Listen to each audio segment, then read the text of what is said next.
In today's world, we are synonymous with the leadership that goes forth, that is projected, that is seen. Another thing that goes hand in hand with waiting tables is serving.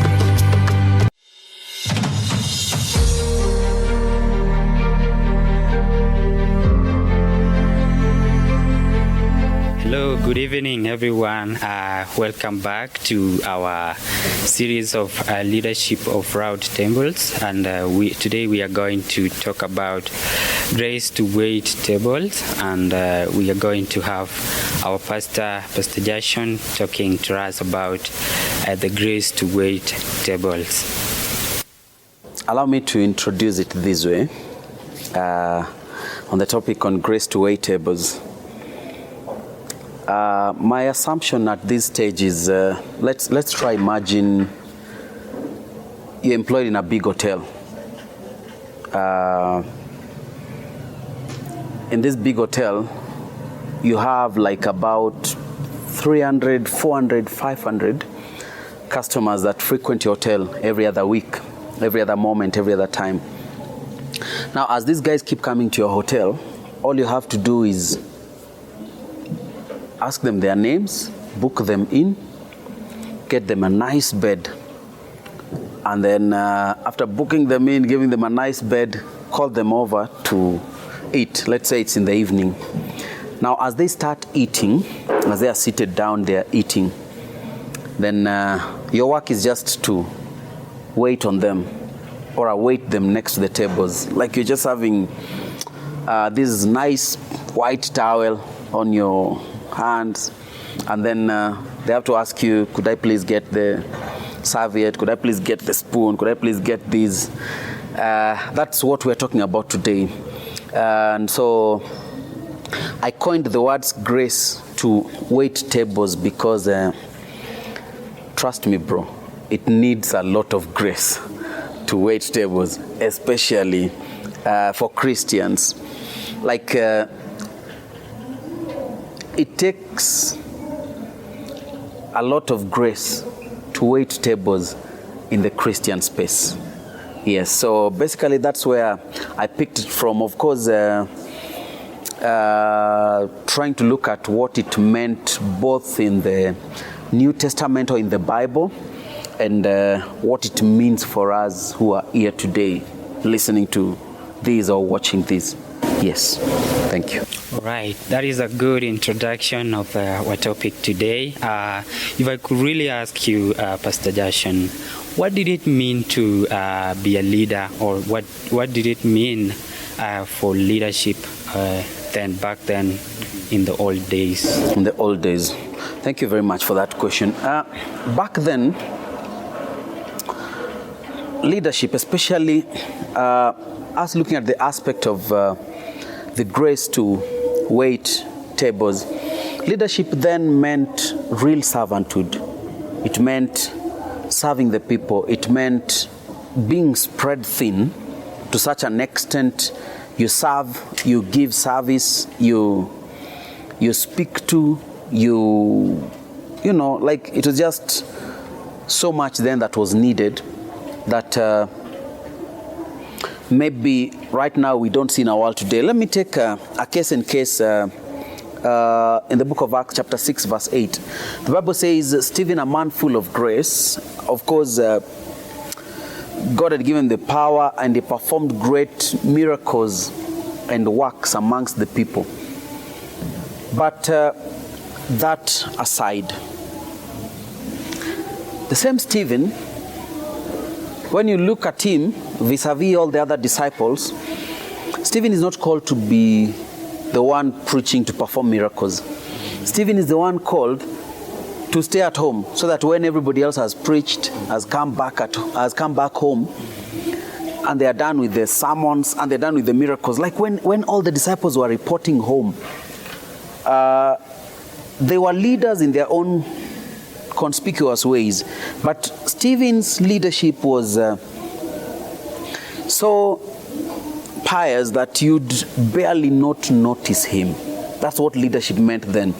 And so when these guys are from preaching, maybe from missions like today, and they come home, That's when Stephen's leadership starts. And how does it start? Stephen has to tell them, oh, by the way, now that you guys have arrived, what's going to happen is simple. You'll sit there and I'll serve you. It was a different kind of leadership. You see, in today's world, we are synonymous with the leadership that goes forth, that is projected, that is seen, where we walk out there, a miracle has happened or something, people are happy. But Stephen's kind of leadership meant staying at home when people were at the field preaching. It meant preparing meals at home. It meant finishing with the meals, getting the choice meals for everybody, so that when these guys come back after preaching, they have to eat. And so leadership then meant not just standing on the pulpit and preaching, but also staying at home and serving back at home. All right, that is fantastic. I've gotten to understand mostly on the part of maybe on the part of leadership being behind the scenes back then. But I really ask you, what does leadership mean nowadays in our present time? What do you understand about leadership? When person mentioned about leadership, what do you get from that in our present days? Thank you very much. In our present times, leadership has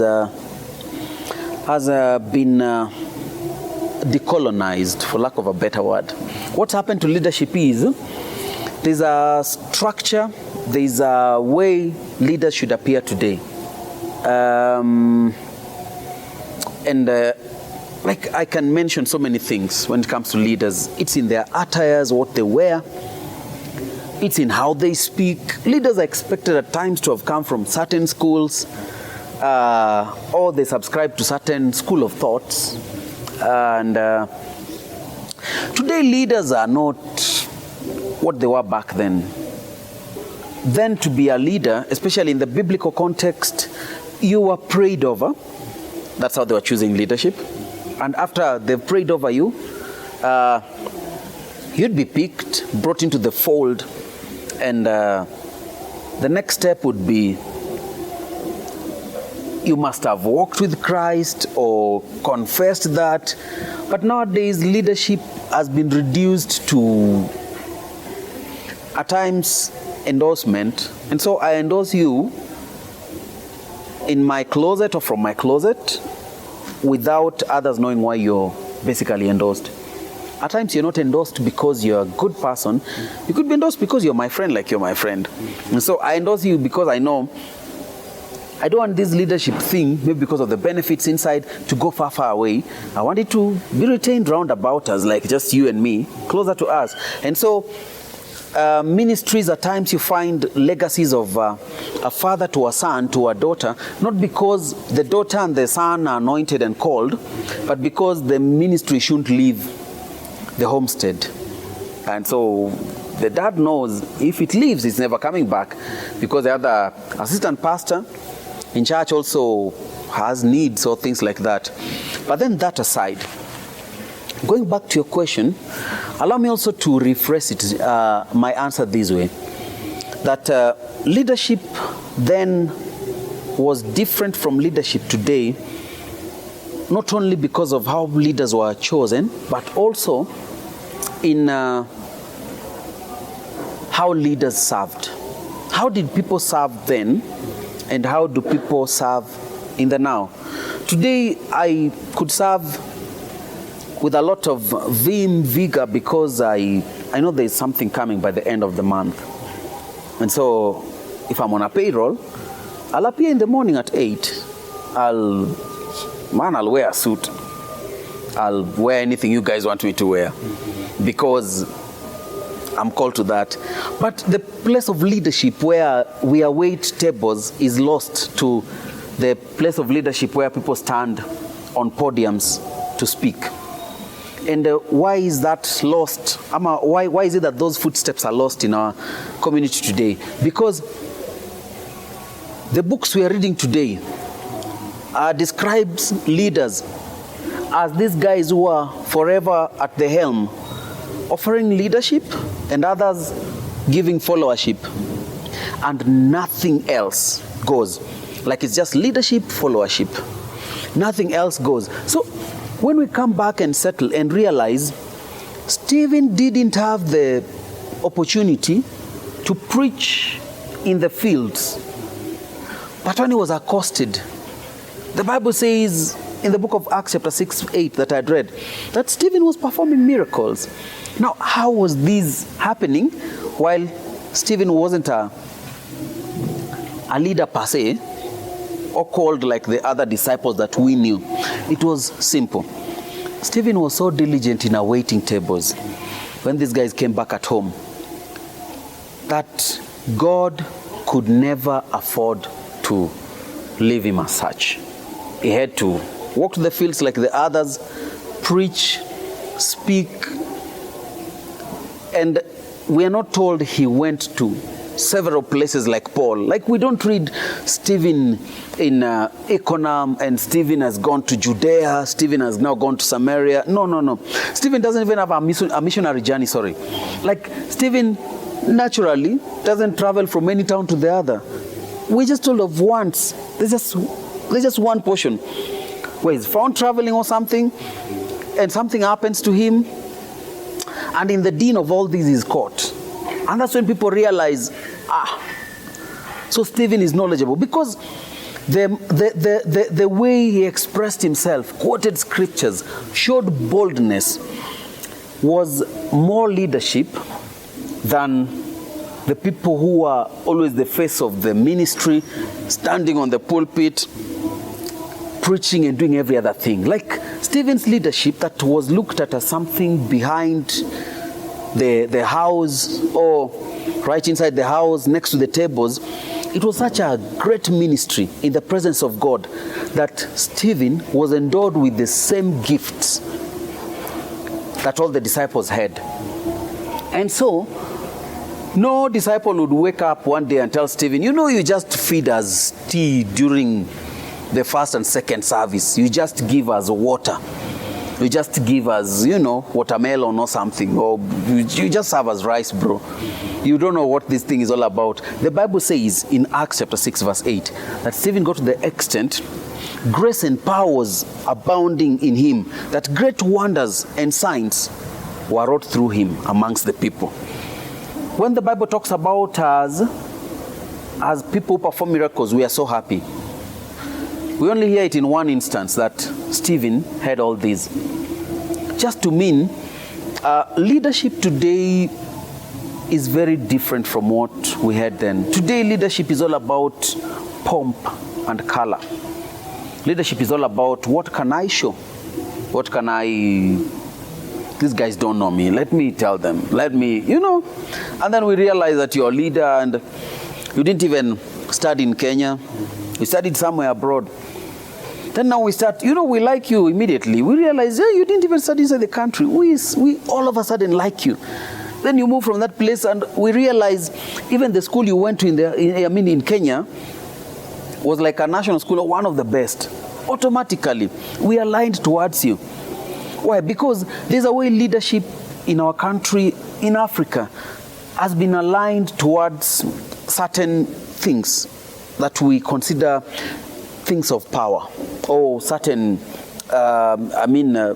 paraphernalia that when you hold on to them or you have them, you're looked upon as a person with power. But in reality, like in stark reality, leadership should be servanthood. The grace to await tables is the hardest because somebody eats the best, bro. Like you see somebody eating, and it doesn't matter whether you've eaten or not eaten. You're just next to them. They tell you, I need water. Like, okay. That, according to me, is what leadership is the kind of leadership we should exemplify. When you're waiting on somebody, I was once in a hotel where you must eat with wearing your full jacket and tie and everything. I tell you, bro, everybody is given one guy to wait on him. One guy. This person, even if you want to walk to the washroom, like they walk you, nice, like they open the door, and then you get in, you're like, what? It's not like they're not doing that because you're paying or something, but that's what they've been told to do. That's the standard of the hotel. And so, if personally we took leadership to that extent and looked at it like, today if I'm called to Nairobi or to whichever place, and all I have to do is to wait on you on a table, and you get in first and you tell me, by the way, before I eat, I always wash my face. I have to know, by the way, the person I'm waiting on washes their face before they eat. So I have to make sure that the provisions for face washing is there. And the second part, maybe tell me, after washing my face, I always chew a gum before I eat. So I must make sure I get your favorite gum. What kind of gum do you like? Do you like mint, or do you like, fresh? Like, what do you want? I get you your gum. Tell me the third part, or by the way, after I've chewed my gum, the other part that I always do after chewing my gum is I always take water, and it should be room temperature, and with 3 droplets of lemon or the citric acid. And then I do that. I'm doing it to precision because I'm waiting this table, and you're my most important guest. And then you tell me after that, okay, now you can start me off with the starters in the meal. I need soup, but I only take asparagus soup. And so I have to go look for asparagus soup. And that day, if we made maybe mushroom soup, no, it doesn't fit. Mushroom is a bit close. Maybe we made the tomato paste soup. We don't use that. We just use asparagus soup. We bring you that, and we ask you, do you want 2 bowls or 2 or 1? You say, I just want 1. Then we give you the 1 bowl. Then you take it, you finish. I have to carry it off the table. That's a waiting. That's waiting on the table. So, I know I've said much, but according to me, that's how leadership should resonate. Where if you're to wait the table, you wait the table.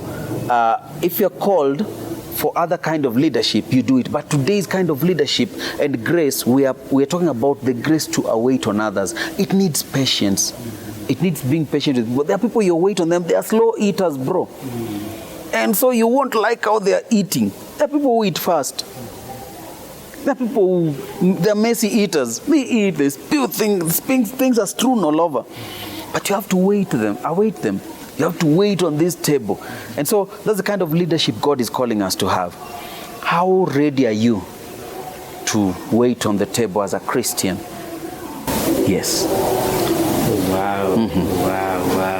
That is dope. That is dope. Mm-hmm. So I've gotten to understand that being a leader, leadership is not about being on the limelight, but also leadership is about serving others, even from the back of the tent or from your lowest points. You can be able to serve people and become a good leader. Mm-hmm. Now that we have talked about leadership in 2 phases, our old days and our present days, which kind of leadership would you really want to recommend, or which phase of leadership do you really get to maybe recommend to somebody, maybe to become a leader on the side, maybe on the other side of the old days and the side of our present days now? Now, with all these in mind, allow me to give you a bit of what I realized was a requirement for the leadership then, so that we look at the 2, and then you see why I'm recommending what I'm recommending. Then, for you to be a leader, number 1, you had to be full of wisdom. The Bible says, and they picked the 7 deacons. Number 1, they were men full of wisdom. Number 2, they were men of good reputation. And number 3, they had the grace to serve. And I know we've inclined so much on the grace to serve and leaned so much on that. But we've had great people like Kenneth Hagin, Billy Graham, and other great preachers that we really love to listen to and hear about their ministries. Like, we've literally seen what they're doing. We've heard what they're doing. We are like, what? These guys are great. These guys are good. These guys are awesome. But at one point, it's when we engage with their books that we realize they are men full of wisdom. It's when we engage with their testimonies, we realize they are men of reputation. It's when we engage with them like on one basis or in their ministries, then we realize that they are men who are having the grace to serve. What does it then mean? Being full of wisdom. And being full of wisdom means it's the wisdom to decipher what to say,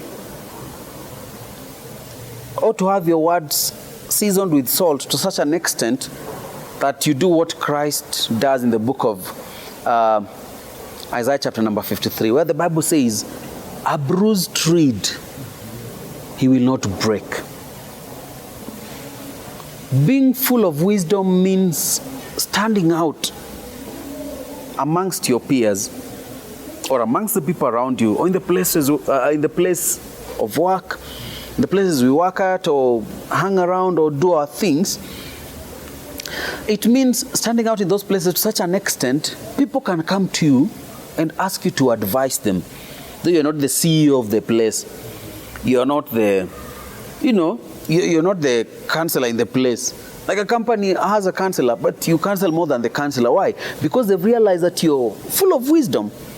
You can speak and heal somebody's heart. You can speak and offer. You can embalm wounds that are in people's hearts. That is being full of wisdom. Number two, being a man of good reputation means the very same things you speak of and tell people to do, to follow, to walk in this kind of path. Walk this way, walk the other way. Those things that you keep asking people to do, to follow, to, you walk in them. And so when people ask around, let's say people are to vote, who is so diligent in this place, has a good reputation, people would vote you automatically. In as much as they also have good reputation, they realize there's an echelon or a place God has just stabilized you at, and it is such a great place, your wisdom, your everything oozes just beauty, and that's it. And then the third part of these is the grace to serve. As I started telling you these, it's one thing to say you serve. It's another thing to actually serve. You see, today preachers are full of, my name is so-and-so, and by God's grace I serve at God's Grace Church, whatever church. But you follow it up and try look at them and try see what they're doing. Then you realize, by God's grace I serve at, it's just by word of mouth. They don't really serve in that place. What happens is, in that place, at times they are pastor, and they don't offer leadership per se, as in leadership, but then they offer rulership. They rule with a rod of iron. And this is not just relevant to places of worship, but it's also relevant to the corporate world. And I know you asked about leadership, but I was just bringing the older style of leadership, what I was seeing from what Akina Stephen were doing. Those are the prerequisites for you to be chosen. You had to have those three things in abundance, and they had to be seen.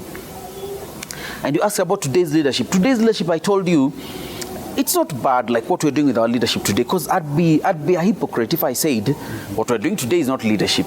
No. It's leadership still. It's good, it goes, it stands, it's beautiful. But then, I'm just telling you, at times the way leadership is dressed in our community, with the kind of suit leadership is dressed in, the kind of phone leadership carries, like those gadgets and everything is not bad. But you realize by the end of the day, some of our leaders are a bit showy, and so it intimidates. So, I would that somebody finds a balance between the two, knows when to be a man full of wisdom, good reputation, and the grace to serve. And also, if God has blessed him, he shouldn't live like a pauper, where now we think a man of God is appearing in coats that are torn. He should have the right kind of dressing. Thank you. Oh, thank you for that.